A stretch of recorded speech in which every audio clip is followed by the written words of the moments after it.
오늘도 하나님께서 말씀을 통해서 우리를 깨우시고 도전하시고 결단하게 하시고 또 그 삶을 통해 하나님의 큰 은혜와 하나님의 일하심을 경험할 수 있도록 역사해 주시기를 주의 이름으로 축원합니다. 아멘. 오늘은 창세기 강의 52번째 시간으로 은혜 받은 자의 감사라는 제목의 말씀 나누겠습니다. 우리 제목 같이 한번 읽어봅니다. 은혜 받은 자의 감사. 일반인이 드리는 감사와 은혜 받은 자의 감사가 같을 수 없죠. 내가 드리는 감사는 어떤 감사일까? 정말 은혜 받은 자의 감사는 어떠한 걸까? 배워보기 바라고요.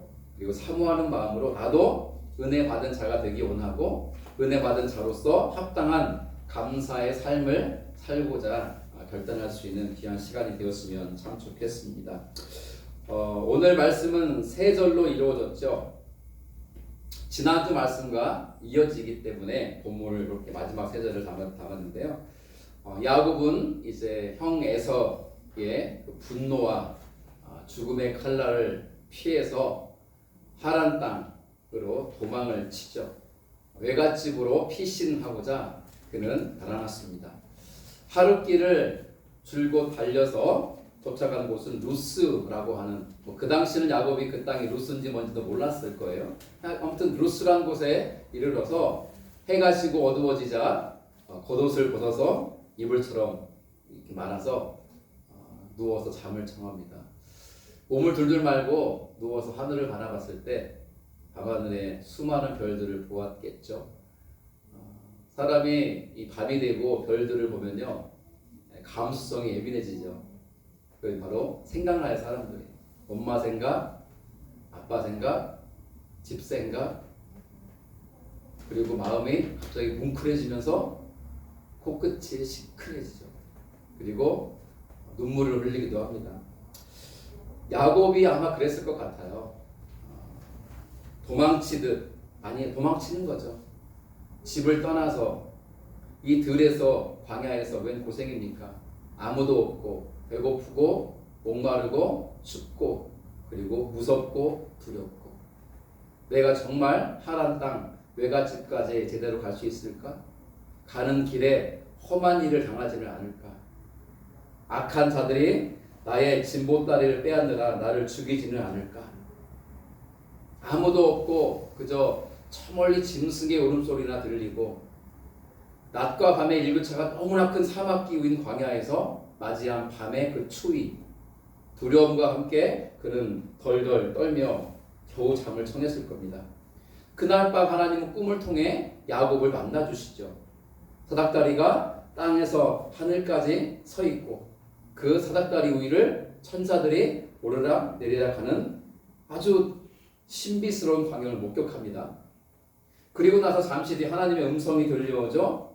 하나님 뭐라고 말씀하십니까? 나는 여호와 하나님이다. 나는 너의 조부 아브라함의 하나님이고 너의 아비 이삭의 하나님이다.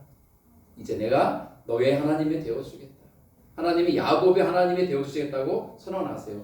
그러면서 내가 너의 조부와 너의 아비에게 은혜를 주고 복을 주었던 것처럼 너에게도 은혜와 복을 줄 것이며 내가 그들과 함께 했던 것처럼 너와 함께 할 것이며 내가 그들에게 엄청난 약속, 땅의 약속과 후손의 약속을 주었던 것처럼 너에게도 이 땅을 줄 것이며 후손을 주되 하늘의 별처럼 바다의 모래처럼 허다한 민족을 이루게 할 것이다. 뿐만 아니라 너와 너의 후손들을 통하여서 모든 민족과 모든 열방이 복을 받아 누리게 할 것이다. 뿐만 아니라 내가 늘 너와 함께하고 너를 지키고 보호하여 너와 동행할 것이며 네가 다시 이 땅으로 돌아오도록 이끌 것이다. 그리고 이 모든 약속이 이루어질 때까지 내가 너를 버리지도 떠나지도 아니할 것이다. 라고 하는 엄청난 말씀과 약속의 메시지를 주셨어요. 꿈에서 깨어난 야곱은 비로소 깨닫습니다. 아하, 하나님이 바로 여기에 계셨구나. 내가 미처 몰랐구나. 그렇죠. 야곱은 혼자서 지금 길을 가던 중이었어요. 무리를 지어 가는 것도 아니에요. 동무가 있는 것도 아니에요. 가족이 있는 것도 아니에요. 홀홀 단신 혼자의 몸으로 그 먼 길을, 그 위험한 길을 가고 있는 중이었어요. 누가 그를 급습하고 누가 그를 해하거나 죽여도 이상하지 않은 상황인 거예요. 그렇게 처절하게 버려지고 그리고 혼자 남겨지고 광야에 던져진 야곱, 그에게 하나님이 찾아오셨다는 게 중요하죠. 우리 지난 말씀 나눴습니다. 야곱이 집에 있을 때 하나님 만난 게 아니라 광야에 있을 때 하나님을 만났어요. 야곱이 강하고 뛰어날 때 하나님 만난 게 아니라 야곱이 약하고 갈 바를 알지 못하고 헤매는 그 시간에 하나님이 찾아오셨어요. 야곱이 성공하고 출세하고 잘 나갈 때가 아니라 야곱이 실패하고 절망하고 인생의 바닥으로 미끄러져 가지고 아무 소망이 보이지 않는 그 순간에 하나님이 그를 찾아오셨고 만나주셨다는 것을 우리는 주목해야 돼요. 왜냐하면 우리도 마찬가지라는 거예요. 우리 인생이 잘 나가거나 돈을 많이 벌거나 출세하거나 무엇인가 형통하면요, 죄송하지만 안타깝게도 우리는 하나님을 멀리한다는 거예요. 그게 인간의 죄된 속성이에요. 그런 면에서 지금 가난하고 혹은 가진 게 없고 배운 게 없고 잘 나가지 못하고 미래가 불투명하고 불안정하고 한 지금이 하나님을 깊이 만날 수 있는 절호의 기회라는 사실을 기억하시기 바랍니다.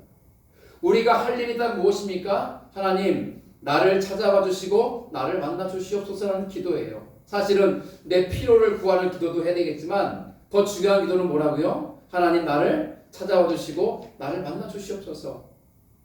왜 우리 하나님 만나는 게 중요한가? 하나님 만나면 삶이 변화되거든요. 하나님 만나기 전에는요, 모든 사람이 똑같아요.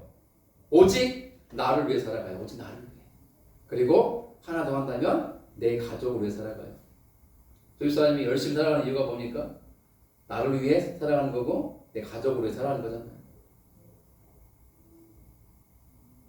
여러분, 모든 사람이 똑같아요. 교회를 다니든 안 다니든 예수를 믿든 안 믿든 관계없이 모든 사람의 모습이 그렇다는 거예요. 나를 위해 살아가고 내 가족을 위해 살아가요. 그 이상도 이하도 아니에요. 그뿐이에요. 그러나 하나님을 만나면 어떻게 되는가? 나를 위해 살았던 인생을 내려놓고 하나님을 위해 살아가는 인생으로 바뀌어지고요. 나의 영광을 위해 살아갔던 인생을 내려놓고 하나님의 영광을 위한 인생으로 바뀌어지는 거예요. 살 목표가 달라져요. 잘 먹고 잘 살고 즐기며 살자가 내 목표였다면 이제는 나의 만족과 즐거움과 유익이 아니라 하나님의 영광과 하나님의 이름이 증거되는 것이 내 삶의 이유와 목적이 되어지는 거예요. 돈을 버는 것도 내가 정말로 노년에 행복하게 살기 위해서 돈을 모으는 그런 것이 아니라 하나님이 맡기신 사명을 감당하기 위해서 필요한 차원에서 돈이 필요하니 돈을 열심히 벌고 모으는 것으로 바뀐다는 거예요. 여러분, 하나님을 만나지 않으면 우리 어떻게 살아가는가? 그냥 다른 사람과 비슷하게 살아가요. 어깨너머로 보는 거죠. 엄마들 특히 그렇잖아요. 동네 아주머니들이 아이를 어떻게 기르나 보고 비슷하게 따라해요. 아이가 어떤 유치원에 갔더니 공부도 잘하고 영어도 잘 배우고 되게 똑똑해지더라. 그럼 다 그 유치원에 보내죠. 초등학교에 가서부터는 이제 학원을 보내기 시작합니다. 그죠? 여러분, 학교에 앞에 가면 지금 풍경이에요. 학교 시간에. 여기도 안일초등학교 앞에 보면요, 학교 시간에 가보면 노란색 차들이 줄 서 있어요. 쫙 이렇게. 다 무슨 차예요? 영어학원, 미술학원, 음악학원, 태권도학원, 막 학원 차예요.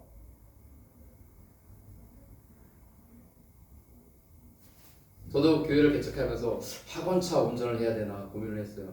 진지하게. 제가 할 수 있는 게 뭐 기술이 없잖아요. 제가 목회밖에는 기술이 없잖아요. 그래서 제가 뭐 우리 최입사님처럼 엑셀 자격증도 없고 뭐 저는 없어요. 아무것도. 자동차 뭐 부품 뭐 관리도 못하고 아무것도 못 해본 게 없고, 그냥 대학 다닐 때 아르바이트 좀 해봤던 게 전부인데. 그래서 그때는요, 학원차들이 예사롭게 안 보이더라고요. 그 운전하시는 분들이 다 어떻게 하나 예의주시해서 보게 됐는데, 그런 저의 마음을 간파했는지 제 아내가 일은 내가 할게, 당신은 목회해 라고 해 주어서 감사히 지금 일을 안 하고 목회만 하고 있죠. 옆집 아주머니가 그 아이를 어느 학원에 보내나 예의주시해요.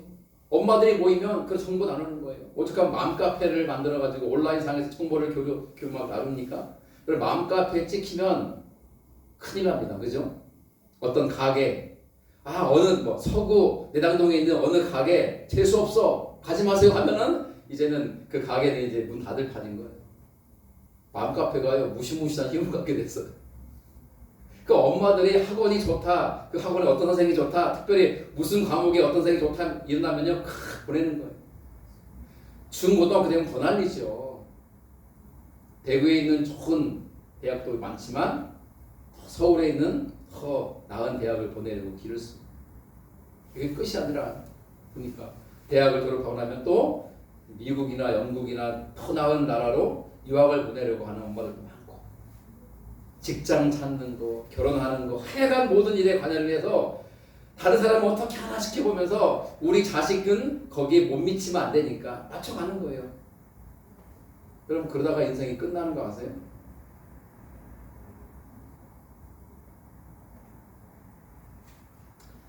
여러분 얼마 전에 배우 김수미 씨가 사망했어요.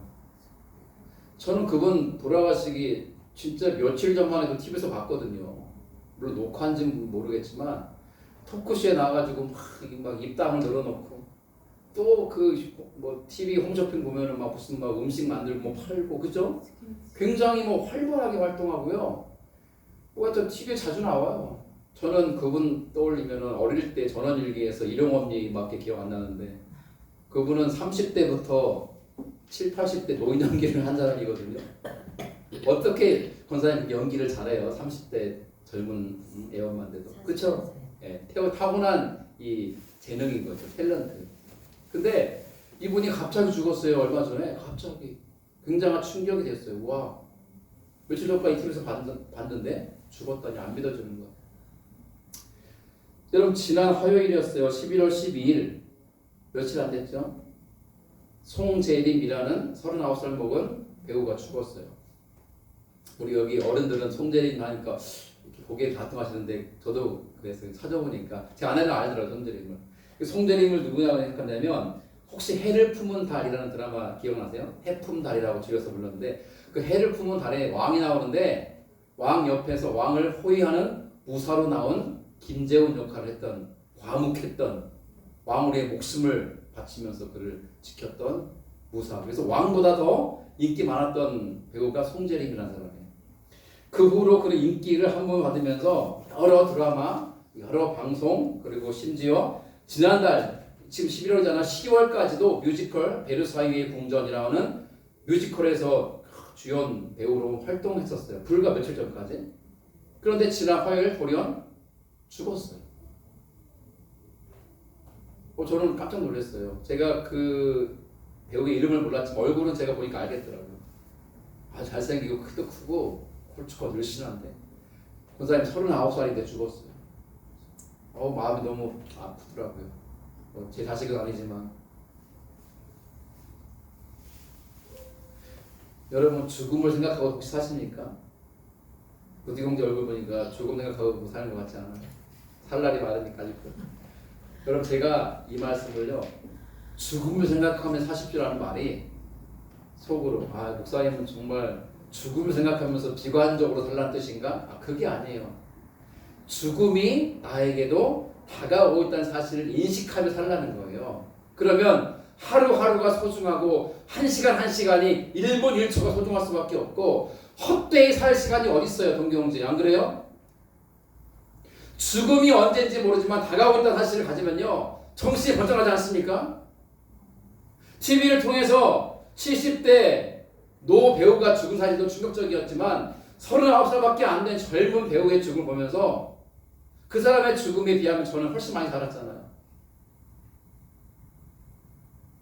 어떤 사람은 어제 뉴스 보니까 횡단보도에 이렇게 길 건너려고 서 있었는데 차가 와가지고 치워가지고 죽었어요. 바로 20대 청년이. 그 청년이 어제 죽을 줄 알았겠어요? 우리는 그래요. 나는 안 죽을 거야. 아마 한 3, 40년, 아니 청년들은 앞으로 한 7, 80년 살 것 같아. 죽음 생각 아무도 안 하잖아요. 아니요. 죄송하지만 오늘 저도 여러분도 죽을 수 있어요. 추수감사절에 교회 왔더니 죽는다는 얘기를 하고 참 기분 나쁘다. 기분 나쁘라고 할 때는 말이 안 돼. 사실 말씀드리는 거예요. 그러면 우리는요, 다른 사람 어깨를 한번 보면서 어떻게 살고 있지? 보면서 저렇게 살면 되는 건가? 이렇게 살아서는 안 된다는 거예요. 하나님이 우리를 이 땅에 보내신 이유가 있잖아요. 그 이유와 목적에 따라 제대로 한번 살아야죠. 선하고 의롭고 올바로 살아야죠. 중요한 건 사람들이 볼 때 이게 선한 삶이야? 이게 올바른 삶이야? 라고 하는 그런 삶이 아니에요. 하나님이 보시기에 선한 삶, 하나님이 보시기에 올바른 삶, 그러한 삶을 살아야 돼요. 그게 하나님의 우리를 향한 목적이고 이유니까.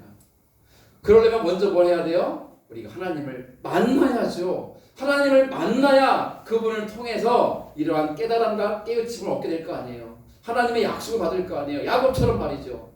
야곱은 하나님 만나기 전에 어떻게 살았다고요? 지 멋대로 살았어요. 자기 마음을 위해 살았어요. 자기의 만족과 유익을 위해서는 아버지도 속이고 형도 속이고 거짓말을 일삼며 살았단 말이에요. 그게 야곱의 삶이었는데 하나님은 야곱을 쓰시기 원하셔서 광야로 던지신 거예요. 홀로 두신 거예요. 집을 떠나고 도망자가 되게 하신 것이고 춥고 배고프고 무섭고 두렵고 그 위험천만한 길 속에 그를 이끄신 거예요. 왜? 그를 깎으시고 다듬으셔서 높아진 그의 마음을 완전히 낮추시고 교만한 그의 마음을 깨뜨리시고 겸손하게 만드셔서 그로 오직 여호와 하나님만 믿고 의지하는 자로 만들기 위해서 그를 광야로 이끄신 거예요. 그 엄청난 꿈을 꾸었던 야곱이 다음날 일어납니다. 일어나서 그가 제일 먼저 뭐합니까? 하나님께 예배를 드리죠.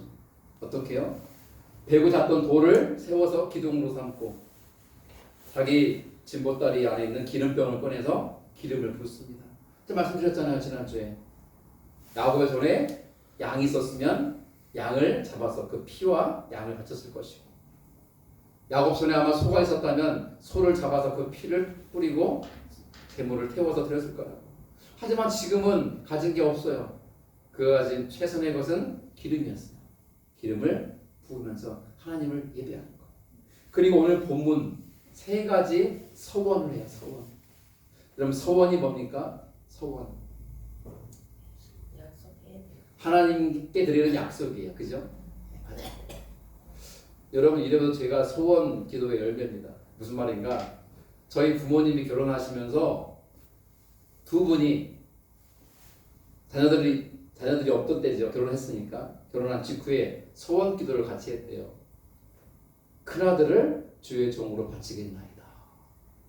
저하고 의논 한마디 없이 소원 기도를 자기들끼리 한 거예요. 그리고 낳은 게 딸이었어요. 저희 누나 딸이니까 일단은 제껴두고 그 다음 낳은 게 저였어요. 제가 아들로 큰아들이니까 어릴 때부터 귀가 닦게 되는 게 너는 커서 주의 종이 되어야 된다. 저는 그래서 진짜 주의 종이 되는 것, 이 신학교에 가서 목사가 되는 것이 저의 운명인 줄 알고 살았던 사람이에요. 서원은 그거예요. 서원은 하나님께 드리는 약속이에요. 하나님 내가 앞으로 이렇게 살겠습니다 라고 하는 약속이에요. 성경에는요 서원 기도를 할 때 조심하라 그랬어요. 왜냐하면 서원 기도를 하고 나면 동경제 반드시 그 소원을 어떻게 해야 되기 때문에 하나님과 약속한 거니까 어떻게 해야 되는 거예요? 지켜야 되는 거예요. 반드시. 약속을 지키면 복이 돼요. 근데 약속을 지키지 않으면 화가 돼요. 그러니 함부로 소원하지 말라 그래요. 성경은. 여러분 소원을 함부로 하는 거 아니에요. 저는 어떤 선교사님의 이야기를 듣고 굉장히 가슴이 막 충격? 다가온 게 있었어요. 왜냐면 그 선교사님은 원래부터 선교사님이 아니었대요. 그냥 대학 졸업하고 취직해서 이렇게 승진하면서 일반인으로 살았대요. 근데 40대가 넘어가면서 막 갑자기 막 회사에서 잘리고 질병이 찾아오고 자식이 사고치고 아내하고 관계가 막 이제 이혼 위기에 가고 인생의 바닥으로 떨어진 거예요. 그때 그가 누굴 찾았을까요? 비로소 하나님을 찾기 시작했어요. 하나님 살려주세요. 근데 그 기도 속에서 하나님은 그를 회개시켰어요. 자기 지난날의 죄를 다 회개하게 하는데 회개하는 가운데 하나님 깨닫게 하시는 게 있었대요. 왜냐면 20대 대학생 시절에 대학생 집회에 가가지고 은혜 받고 일어나가지고 내가 선교사로 살겠습니다라고 헌신했던 서원했던 그때를 하나님 떠올리시더니 그때 가슴에 충격받은 거예요. 아하. 그래서 40이 넘어서 비로소 하나님 내가 선교사로 가겠습니다 하고 뒤늦게 신학교에 입학해서 공부를 마치고 선교사 훈련을 마치고 선교사로 파송돼서 산. 여러분 하나님께 드리는 소원은 이렇게 무서운 거예요. 아 속으로 소원하지 말아야 되겠다. 예, 소원은 함부로 하면 안 돼. 그리고 소원은 아무나 하는 게 아니에요. 여러분 생각해보세요. 야곱이 오늘 본문의 이 단세절인데 이 세절에서 세 가지 소원을 하나님께 해요. 소원을 이렇게 내가 하나님께 하겠습니다.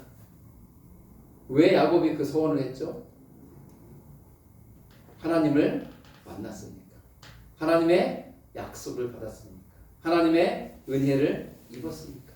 그 은혜가 뭐예요? 내가 너와 함께 할 것이고 내가 너를 떠나지 않을 거고 내가 너를 지키고 보호할 것이고 내가 너에게 복에 복을 줄 것이고 은혜를 베풀 것이며 너의 후손이 큰 민족을 이루게 할 것이고 이 땅을 너에게 줄 것이고 네가 지금 가나안 땅으로 가지만 다시 이 땅으로 돌아오게 할 것이며 이 모든 약속이 이루어지기까지 내가 너를 버리지도 떠나지도 아니할 것이다 라고 하는 하나님의 약속의 말씀을 받았고 은혜를 입어 두려움이 사라지고 기쁨과 평강이 왔잖아요. 한마디로 말하면 하나님의 은혜를 입은 거예요. 그렇기 때문에 소원한 거예요. 여러분 우리도 이런 게 있어요. 누군가 나에게 잘해주면 나도 그 사람에게 어떻게 하고 싶어져요? 잘해주고 싶잖아요. 도집사님만 그런 마음 같습니까? 여러분 부두형제 안 그래요? 누군가 나에게 잘해주면 나도 그 사람에게 잘해주고 싶지 않아요? 우리가 왜 엄마 생각하면 가슴이 먹먹하고 엄마 떠올리면 눈물이 시큰해지고 코끝이 시큰해지고 왜 엄마 떠올리면은 막 보고 싶고 그래요? 엄마의 사랑이 나에게 늘 부어졌기 때문에 그런 거예요. 그걸 깨달은 자를 가리켜서 뭐라면 철들었다 그래요. 동경제 알겠어요? 철들었다. 그럼 철든 자식 어떻게 살아가냐? 부모에게 할 수 있으면 잘해드리려고 하는 거예요. 돌아가시면 못 해드려요. 정하잖아요. 엄마가 지금 건강하고 그래도 할머니 지금 젊으시지만 항상 내 곁에 있는 게 아니에요. 잘해드리세요, 엄마. 그게 인지상정이고 하나님이 인간에 주시는 마음 중에 하나예요. 왜 야곱이 하나님께 소원을 하면 어떻게 하라고요? 반드시 지켜야 되는 거예요. 안 지키면 뭐가 된다고요? 화가 되는 거예요. 함부로 해서는 안 되는 거예요. 소원은. 내가 소원을 했으면 소원 기도를 했으면 소원대로 지켜야 돼요. 아니 못 지키건 안 지키면 하나님 죄송해요. 취소할게요. 되는 게 아니에요. 화가 임해요. 화가. 그러니 함부로 하지 말라고 그랬어요. 소원을.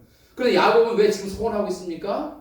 하나님의 엄청난 약속을 받았고 하나님의 사랑을 깨달았고 하나님의 은혜를 입었기 때문에 소원할 수밖에 없는 거예요. 소원. 깨달은 게 지금 요 순간만 깨달은 게 아니라 지금까지 살아왔던 내 인생을 돌아보니 하나님의 한시도 나를 떠난 적도 없고 버린 적도 없고 나를 내버린 적이 없다는 것을 깨달은 거예요. 그렇기 때문에 그런 거예요. 그 세 가지를 살펴보려고 그래요. 뭘 소원했는가? 첫째, 같이 읽어보죠. 여호와를 나의 하나님으로 섬기겠다고 소원했습니다. 여호와 당신을 나의 하나님으로 섬기겠습니다라고 소원해요. 같이 읽죠. 내가 평안히 아버지 집으로 돌아가게 하시오면 여호와께서 나의 하나님이 되실 것이요. 아멘. 지금까지 야곱은 하나님을 뭐라고 불렀어요? 나의 아버지 하나님 불렀어요. 지난주에 얘기했잖아요. 나의 아버지 하나님이라고 불렀어요. 왜 그러냐면 그는 직접 하나님 만난 적이 없어요. 다만 하나님이 만난 하나님에 대한 하나님을 경험한 아버지로부터 들은 하나님 이야기를 듣고 하나님 살아계신 분인가 보다 라고 생각했던 것 뿐이에요. 그런데 지금은 더 이상 아버지 하나님이라고 부르지 않아요. 뭐라고 부르기로 한 거예요? 여호와는 나의 하나님이십니다. 여러분 하나님 나의 목자인 게 중요한 거예요. 하나님은 목자시다. 이게 중요한 게 아니라 하나님은 나의 목자가 되시는 게 중요한 거예요. 하나님이 중요한 게 아니라 나의 하나님이 중요해요. 나의 하나님. 하나님, 내가 이제 여호와 당신을 나의 하나님으로 섬기겠습니다. 여러분 하나님 만나셨습니까? 하나님 만난 사람은 더 이상 하나님을 다른 누군가의 하나님으로 만나지 않아요. 오직 나의 하나님으로 만나는 거예요. 어떤 권사님이 간증을 합니다. 그 간증을 들을 때 도전도 받고 그래도 받죠. 야, 저 권사님 대단하시다. 어떻게 저런 경험을 했고 저렇게 하나님 만났지? 근데 아세요? 그 하나님은 그 권사님이 하나님이에요. 나의 하나님은 하는 거예요.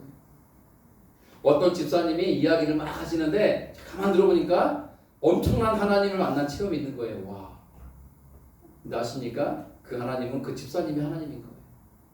여러분, 내 아내가 만난 하나님이 내 하나님이 아니고요. 내 남편이 만난 하나님이 내 하나님이 아니에요. 내 부모가 만난 혹은 내 주변 누군가가 경험한 하나님이 나의 하나님이 아니에요. 우리는 각자가 하나님을 만나야 돼요. 부모님이 예수 믿고 구원받으면 자동적으로 자식이 예수 믿고 구원받습니까? 동경제 어때요? 아니잖아요. 그럼 동경제는 아빠로서 자식들의 영혼 구원을 위해서 기도하고 때가 되면 복음을 전하든지 내가 하기 어려우면 데리고 와서 목사에게 부탁을 해서 해야 돼요.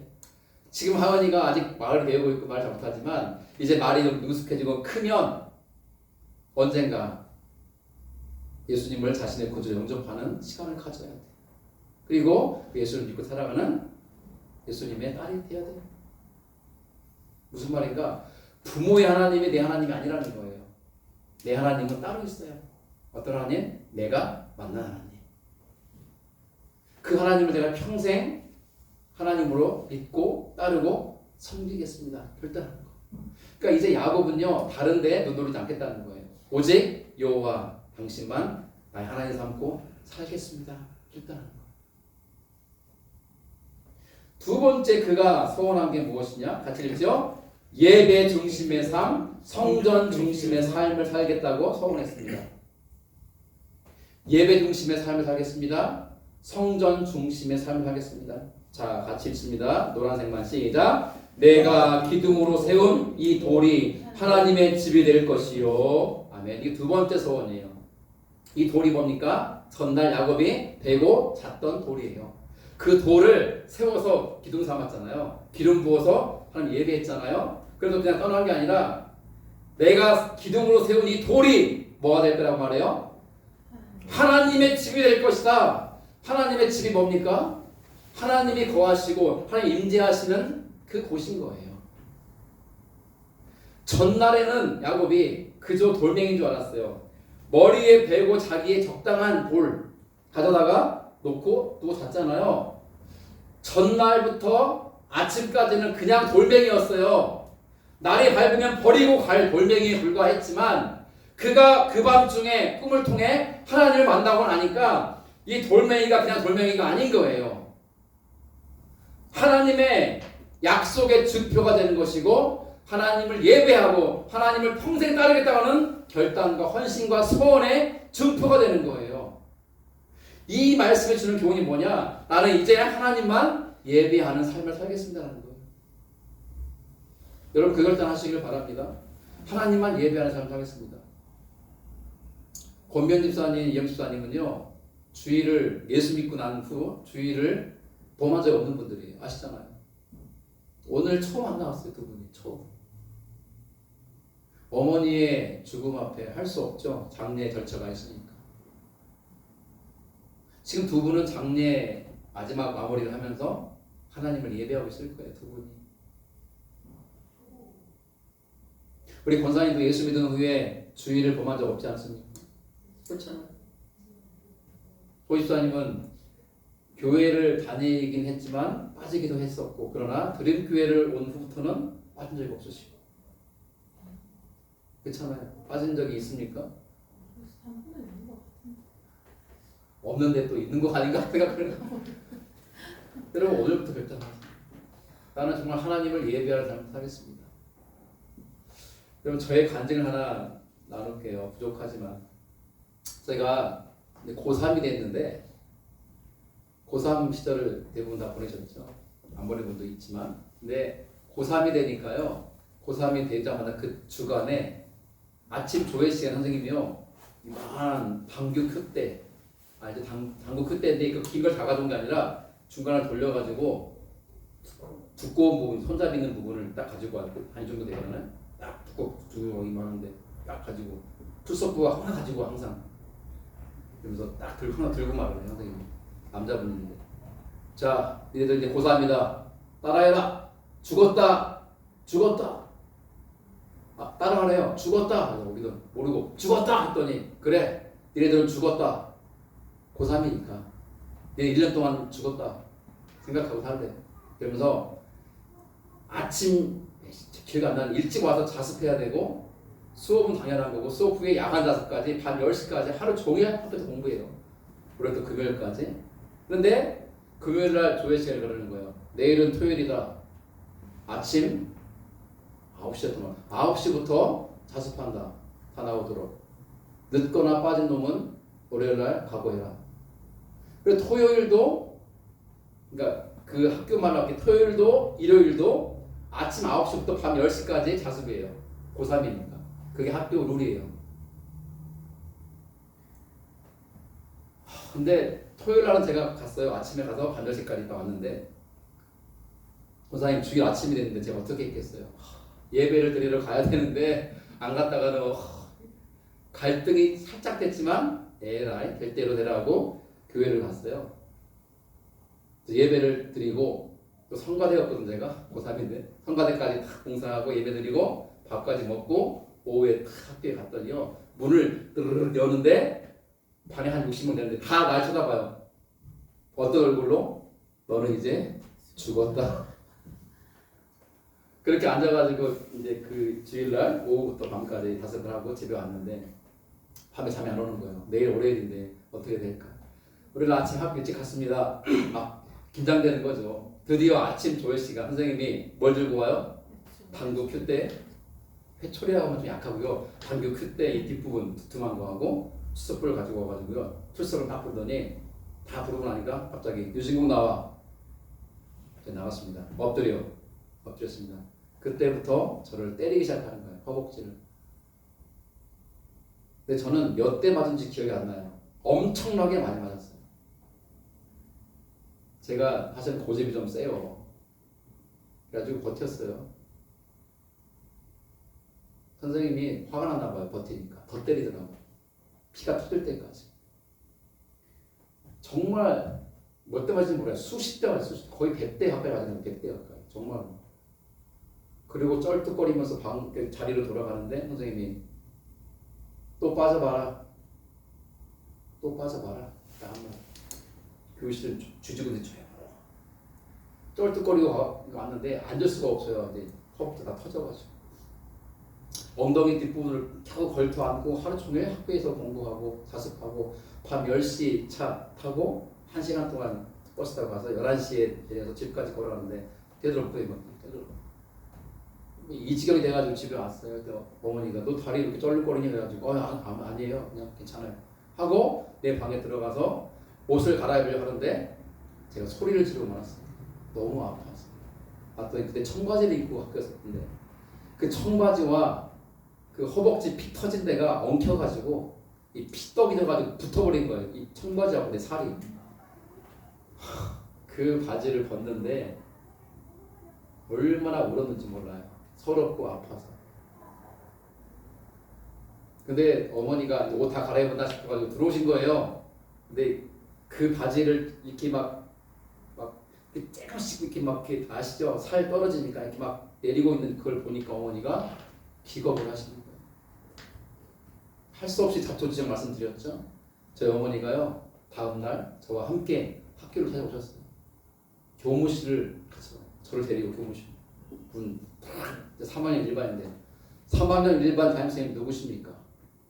선생님 저리서 전데요. 이름도 박돈이 이름 박돈이 선생님 얘기 좀 합시다. 애를 이직으로 만들었냐고 사과하라. 선생님 사과합니까? 어머니 왜 이러십니까? 막 처음에는 막 버팅이 들어더니 그러냐고 알겠다고 사과하고 다시는 이런 일이 없도록 다짐하지 않으면 내가 교육청에 신고하고 고소하겠다 그랬어요. 그랬더니 선생님이 갑자기 긴장하면서 어머니 왜 이러십니까? 하면서 사과를 하더라고요. 진심 어린 사과는 아니었겠죠. 그러더니 다시는 얘를 때리지 않겠다. 그러더니 각서를 하나 쓰래요. 일요일날 오전에 자습을 빠지는 것을 허락해주는 대신 대학에 떨어져도 학교와 담임 선생에게 책임을 묻지 않겠음 하고 지장을 찍으래요. 그거 쓰고 저는요 어머니가 떠나기 전에 다시 한번 내가 강조하겠다. 만약에 이 약속이 지켜지지 않으면 내가 그 즉시 고소하고 교육청에 내가 신고하겠다. 선생님 아니 지킵니다. 저는요 그것 때문에 고생을 무척 했어요. 이 났는데 엄청 오래 걸렸어요. 피 터지니까 막 이 피멍 들어가지고 허벅지가. 근데 그 다음 주일부터는요 자유롭게 예배 드리고 점심 오후에 가는 거예요. 더군다나 600명 되는 고3인 학생 중에 유일하게. 그때 어떤 일이 벌어진 줄 아세요? 나도 유진국이다 운동이 벌어진 거예요. 600명 고3 중에서 신앙생활을 잘 했던 애들도 교회를 못 가는 것 때문에 괴로웠는데 유진국이가 이런 일이 있어가지고 이제는 허락받고 교회를 간다니 다 자기들 선생님을 찾아간 거예요. 저를 때리든지 말든지 하십시오. 저도 일요일날 교회 가서 예배드리고 오후에 오겠습니다. 했더니 이건 또 뭐야? 그런데 각 밤마다 막 그런 일이 일어나는 거예요. 그래서 선생님들이 교사 회의가 열렸어요. 갑자기 교사 회의가 이거 어떻게 할 거냐? 선생님들이 회의 결정을 내렸어요. 그러면 선생님한테 얘기를 하고 허락받은 사람에 한해서 일요일날 오전에 예배드리고 점심 먹고 오후에 와도 되는 거를 허락해준 거 다 막 그 서약서 쓰고 그렇게 해서 수십 명이 그렇게 했어요. 그래서 그날 후로 그 수십 명의 크리스찬 고3들이 주일 예배 드리고 학교로 올 수 있게 됩니다. 정원장님 알겠어요. 제가 그런 사람이에요. 제 자랑 갖다 부끄럽지만 저는 그날을 평생 잊을 수가 없어요. 근데 제 마음이 얼마나 기뻤는지 몰라요. 비록 허벅지는 터져가지고 너무 아팠고 고통스러웠고 그 꽤 긴 시간 회복을 했어야만 했지만 그 시간 속에서 얻어낸 게 뭐예요? 하나님을 예배할 수 있는 시간을 얻은 거잖아요. 저 그게 너무 기뻤다. 하나님은 그렇게 아직도 철이 없고 부족했던 저를 하나님을 예배하고 싶은 그 마음을 연락하신 것 같아요. 그리고 그 후로 제 인생을 여기까지 인도오셨잖아요. 저는요, 권사님 30대로 40대로 다시 돌아가고 싶지 않아요.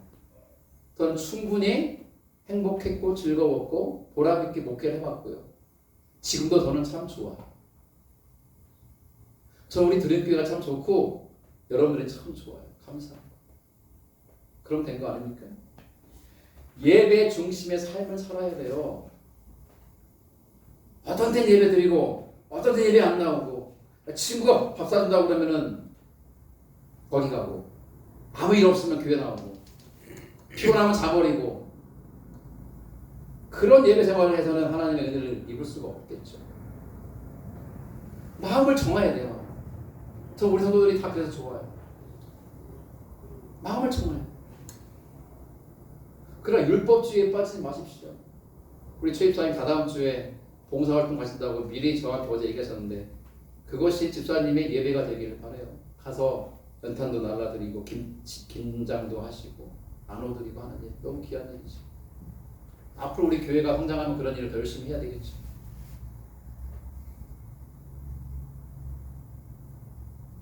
지금 여기에 권미연, 이영식 두 분이 안 왔다고 해서 그분들이 예배를 안 드리는 게 아니잖아요. 그분들 지금 어머니를 떠나보내면 하나님 예배하고 있잖아요.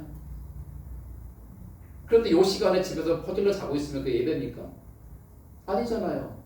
친구들과 들로산으로 놀러가고 있으면 그게 예배하는 거예요? 아니잖아요. 합리화하지 마세요. 하나님을 온전히 예배하시고. 두 번째는 뭡니까? 교회 중심의 삶을 살라는 뜻이에요.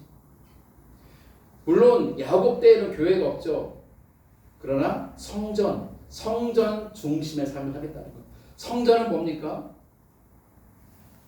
하나님이 임재하시는 장소라고 했잖아요. 그럼 이 건물이 우리가 교회를 이름으로 인해서 성전되는 거예요.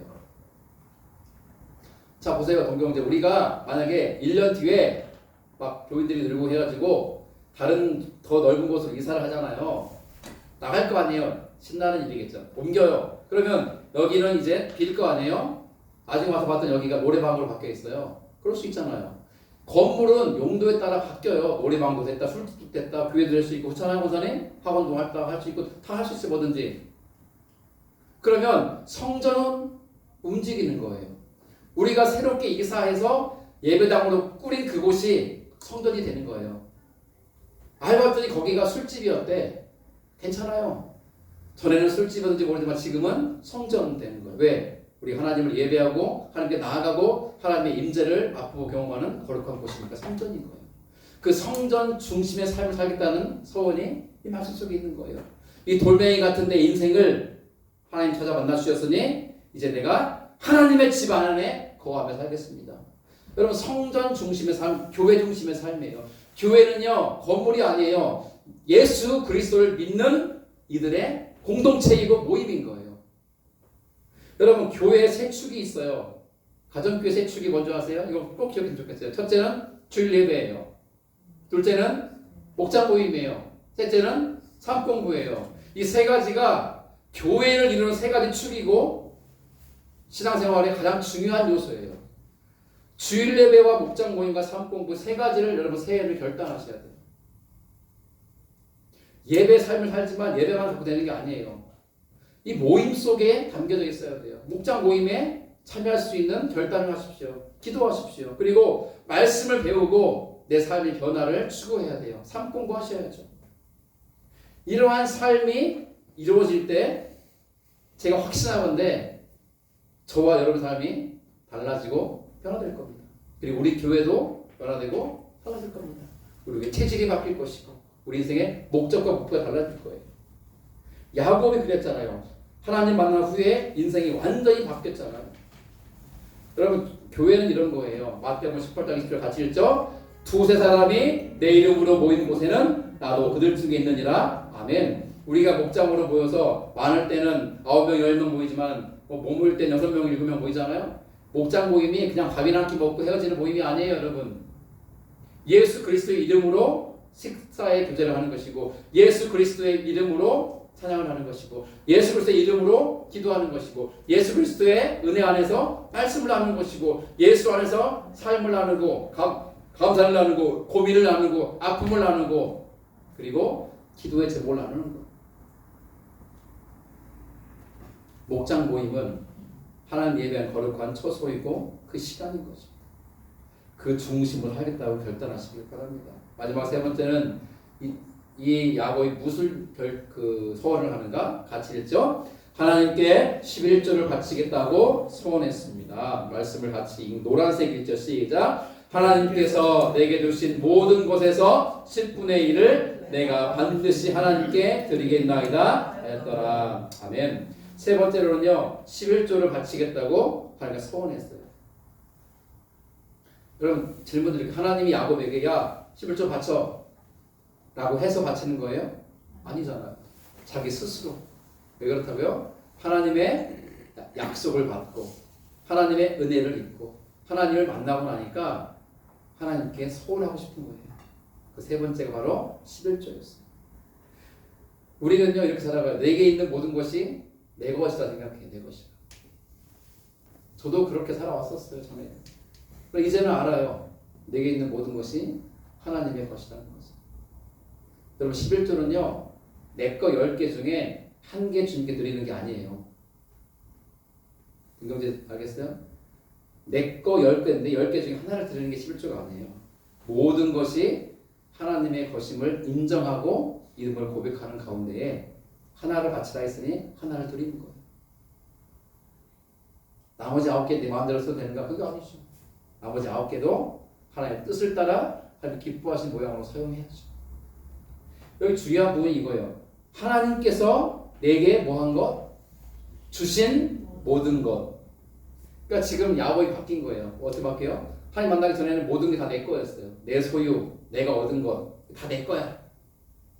그런데 이제는 그게 내가 가지고 있는 모든 것이 내 것이 아니라 누가 주신 것임을 깨닫게 된 거예요.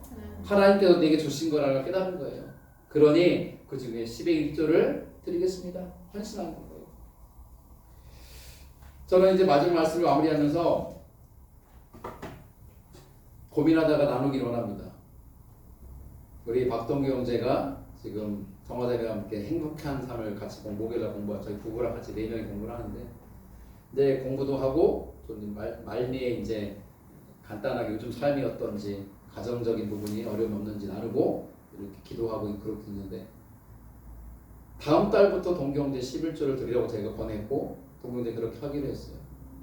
제가 왜 공개적으로 말씀드리냐면 동규 형제 빼박하라고 빼도 박도 못하라고. 그런데요 그것만 드리는 게 약속된 게 아니에요. 하나님께 10의 1조를 드리는 삶을 결단하고 드리기 시작하면 살아갈 때 하나님 내 삶을 어떻게 채워가시고 부어주시나를 보라는 거예요. 우리 모두가 함께 그걸 보기를 원해요. 하나님께 동규 형제와 정화자의 가정을 사랑하시잖아요.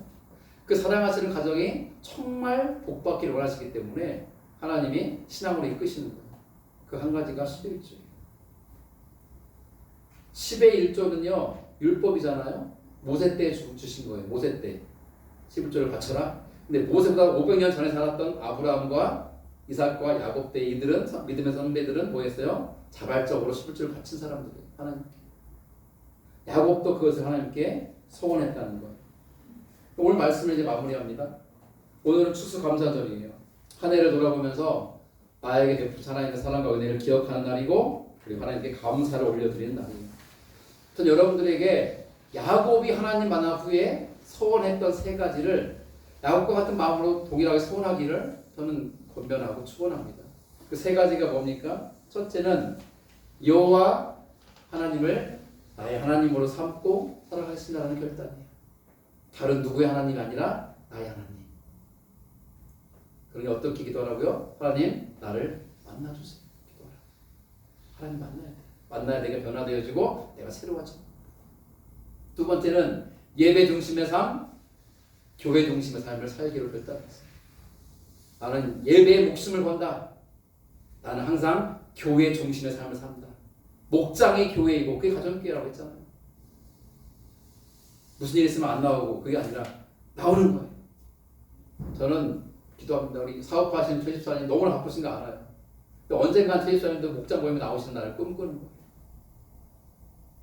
그리고 함께 주의를 감당하는 그날을 꿈꾸는 거죠.